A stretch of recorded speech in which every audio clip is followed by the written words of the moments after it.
थोडी मनशां गरीब आसतात.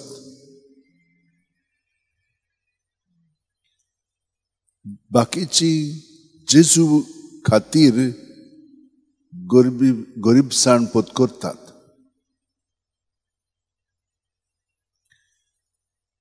गरीब म्हणजे आमचे कडेन त्यो वस्तू नात.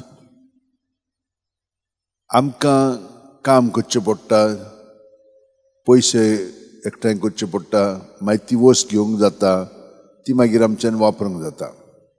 आमकां दादोसकाय मेळटा आनी हे भाशेन आमचें जिवीत आसा.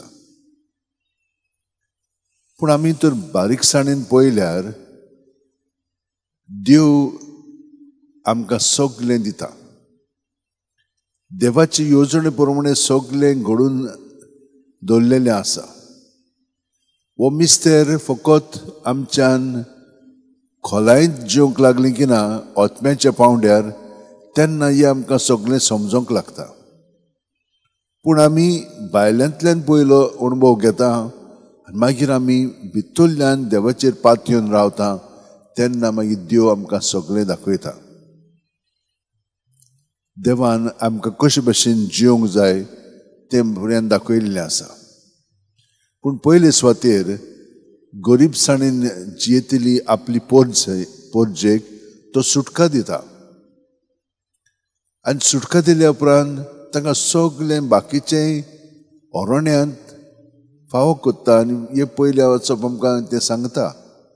पूण देवाचे मानामेत आमी मागीर पाळूंक जाय.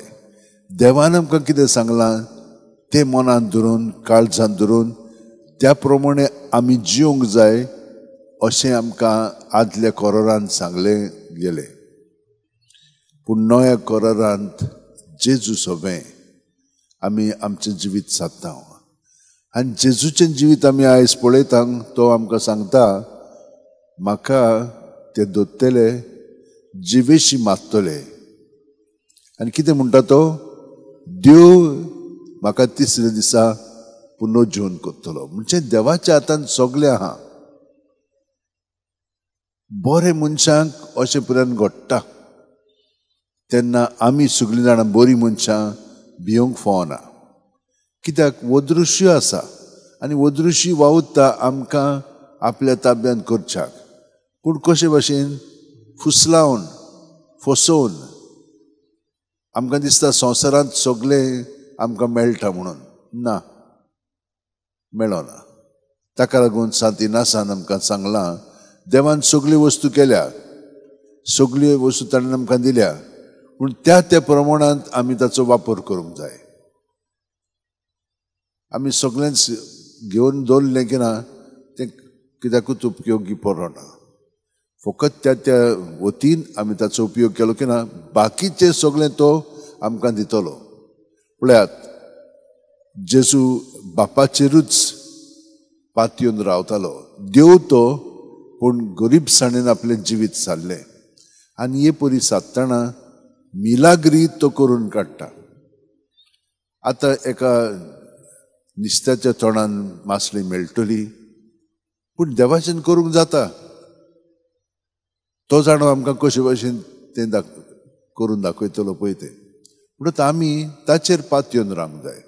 आनी जितले आमी ताचेर पात येवन रावता आमच्या जिवितान खूब मिलाग्री आमी अणभवता.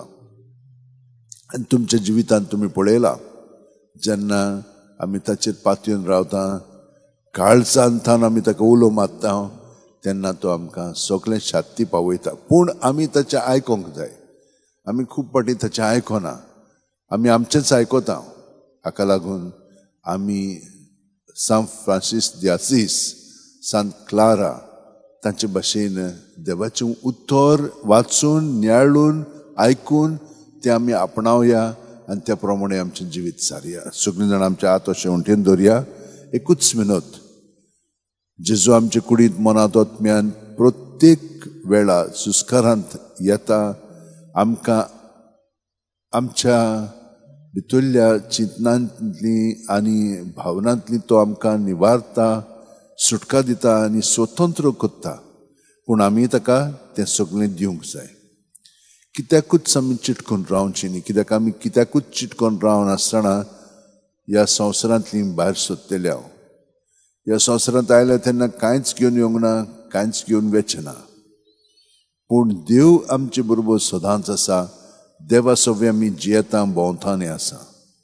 तो ताकाच आमी चिटकोन रावया आनी तो आमकां सगळे जशे भशेन ह्या सुकण्यांक, जानवरांक, निश्त्यांक, निसर्गाक सगळे फावो कोत्ता, ताचेकीन तो आमकां आनिकूय फावो कोत्ता.